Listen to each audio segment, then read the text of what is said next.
Hello friends, welcome to Rekha's kitchen. இன்னைக்கு நாம் ரொம்ப டேஸ்டாக சூப்பராக பொரிச்ச குழம்பு எப்படி செய்யறதுன்னு பார்க்கலாம். அதுக்கு ஃபஸ்ட்டு வானல் அடுப்பில் வச்சுக்கலாங்க. தேவையான அளவு எண்ணெய் ஊற்றிக்கலாம்.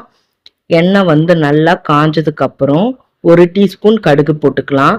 கடுகு நல்லா வெடித்ததும் ஒரு கையளவு வெங்காயம், அதையும் நம்ம நல்லா வதக்கி விட்டுக்கலாம். இந்த அளவுக்கு வதங்கினதுக்கப்புறம் 10 பல்லு பூண்டு, அதையும் வதக்கிட்டு ஒரு கொத்து கருவேப்பிலை போட்டு வதக்கிக்கலாம். தக்காளி பழம் 2, அதையும் போட்டு நம்ம நல்லா வதக்கி எடுத்துக்கலாங்க. இப்போ முருங்கைக்காய் 3 முருங்கைக்காய் கட் பண்ணி வச்சுருக்கேன், அதை நம்ம ஆட் பண்ணிக்கலாம். நல்லா வதக்கி விட்டுட்டு 2 உருளைக்கிழங்கு எடுத்திருக்கேன், அதையும் நம்ம அது கூட ஆட் பண்ணி நல்லா வதக்கிட்டு காரத்தூள் 1 டீஸ்பூன், குழம்புத்தூள் 1 டீஸ்பூன் போட்டு நம்ம நல்லா கலந்து விட்டுக்கலாம்.